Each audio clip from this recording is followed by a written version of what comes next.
नमस्कार बच्चों, आज मैं आप लोगों के लिए हार नहीं होती नामक कविता के प्रश्नोत्तर लेके आई हूँ। दीर्घ और लघु उत्तरीय प्रश्न और दीर्घ उत्तरीय प्रश्न एक साथ। सबसे पहले लघु उत्तरीय प्रश्नों के उत्तर पढ़ेंगे हम लोग क्वेश्चन के साथ। क्वेश्चन नंबर 1, नन्ही चींटी किस प्रकार अपने कार्य में सफल होती है? उत्तर, नन्ही चींटी बार बार कोशिश करके अपने कार्य में सफल होती है। नंबर 2, कोशिश करने वाले व्यक्ति कैसे होते हैं? औरों से वे क्या अलग करते हैं? उत्तर, कोशिश करने वाले व्यक्ति दृढ़ निश्चयी होते हैं। वे दूसरों की तरह हार नहीं मानते बल्कि निरंतर प्रयास करते रहते हैं। क्वेश्चन नंबर 3, गोताखोर कैसे उत्साहित हो जाता है?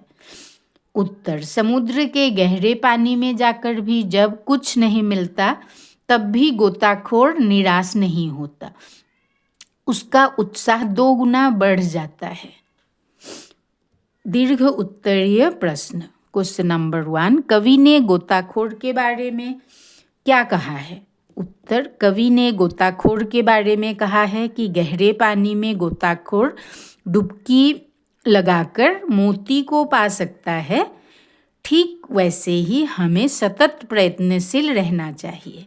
मुसीबतों को देखकर भागना नहीं चाहिए, हिम्मत से काम लेना चाहिए। क्वेश्चन नंबर 2, कविता का मूल भाव क्या है? उत्तर, हार नहीं होती कविता का मूल भाव है परिश्रम करना। इस कविता में कोशिश करने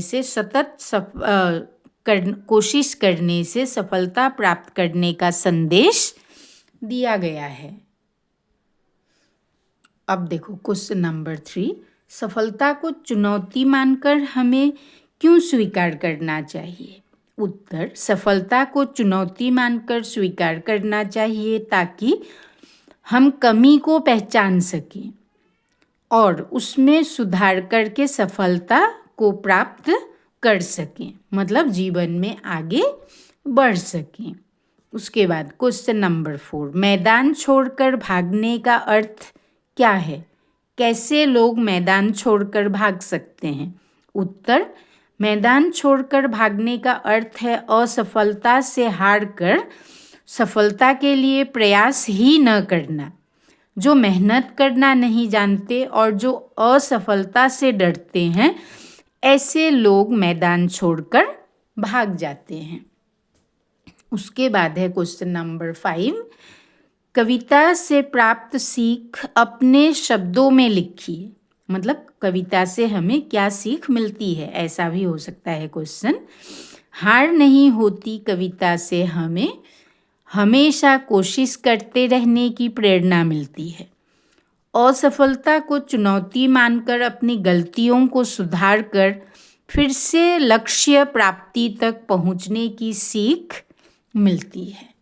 बहुत ही सुंदर कविता और क्वेश्चन आंसर भी कम है। आप लोग अच्छी तरह से पढ़िए और एग्जाम में लिखने की कोशिश कीजिए, ठीक है।